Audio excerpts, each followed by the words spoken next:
Hey, this is Cube Addict, and welcome to the second video of how to solve the 3x3 intuitive method. If you watched my first video, you already understand how to solve the first two layers of a Rubik's Cube, and hopefully you learned it pretty well. If not, I guess, reteach it.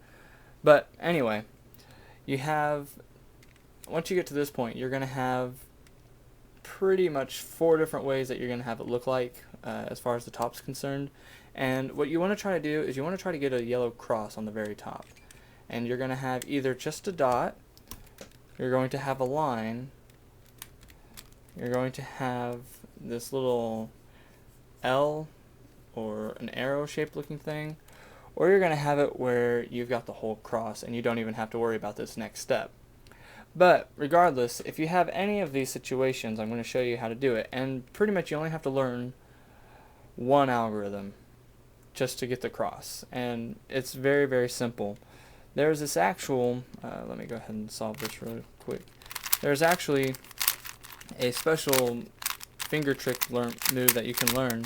If you have a speed cube, great. If not, you can still learn it.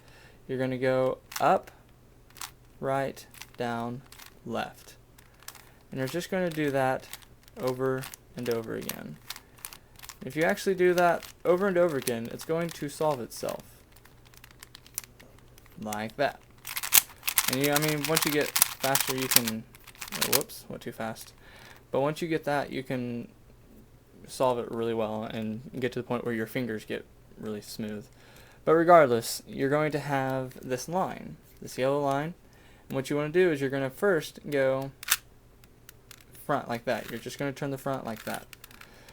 And then what I just showed you over here with that finger trick is up, right, down, left. And that's it. And what you do here is you just bring that back where it belongs, so that way you don't mess up that part. And now you have the yellow cross. Pretty simple, huh? And now you have this, the arrow. Now you're looking at these two corner pieces and it's probably messing with you a little bit, but I don't want you to focus on these. I want you to focus on just looking for the cross.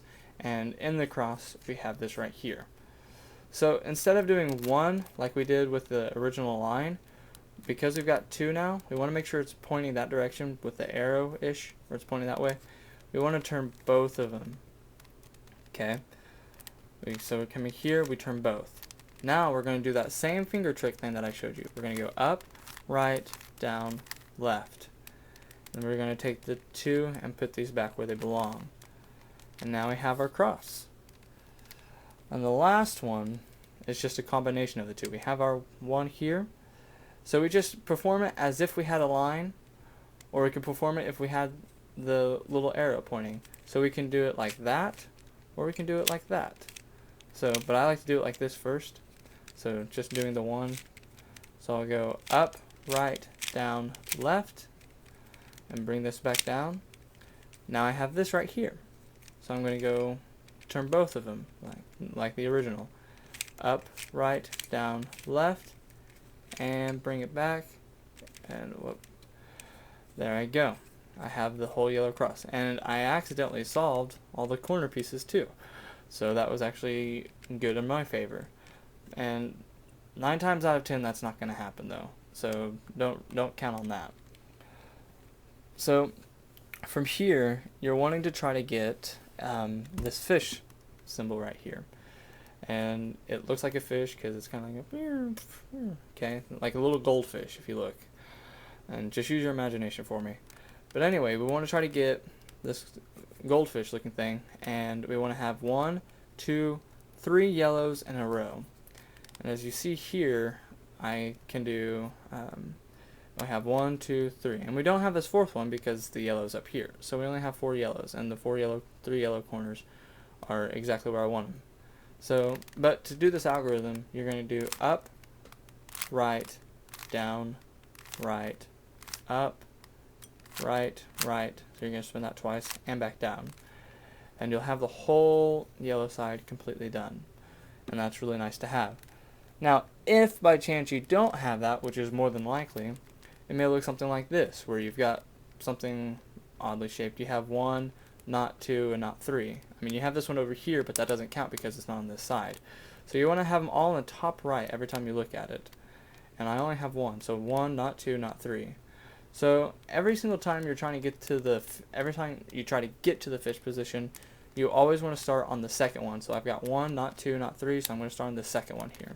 So I'm going to do up, right, down, right, up, spin twice, and back down. Okay, and that's the algorithm that you're going to learn just for getting the fish piece, and it's pretty simple. So now I have, I've got 1, 2, not 3 if I wanted to go that direction, but I like to do it on the top right because that's easier. 1, 2, not 3. Okay, 1, 2, not 3. These stuff doesn't count, or this stuff doesn't count. Just used in proper grammar. Anyway, you've got 1, 2, 3 on the top right corner, and this third one's not here, so we're going to start on the second one again. So up, right, down, right, up, right, right, down. Okay, and you use that algorithm over and over again. So now I've got the fish, so that's a good sign. Now I've got 1, 2, and 3. So that means I have the 3 in a row that I need. Now that you've got the fish position, you don't start on the second one. Don't start here. You start on the first one. So you've got 1, 2, 3, start on the first. If you have all 3, start on the first. I can't enforce that enough. Anyway, so you've got here, you're going to just do the same algorithm. Up, right, down, right, up, right, right, down. Okay?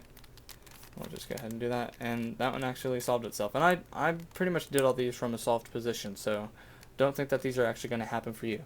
But you have this fish right here, and it looks like it's the same, but we don't have these pieces here. We have them on the left side, like we have them 1, 2, 3, but you don't have them over here like 1, 2, 3. So that can be a little confusing for some people, and they'll think, well, if I start here, I do it. No, that's not going to happen. If you want to still solve it like this, have the fish facing down. So up, right, down, right, up, right, right, down. Okay? Now you still have the fish, but they're on the right side. Top right, 1, 2, 3. And you can just start on the first one. There you go. You actually have it all, and then we'll have this last step right here. And unfortunately that took me too long, so I'm going to start on my third video, and it's pretty simple. So anyway, go to my third video and check it out, and don't forget to subscribe. Thanks.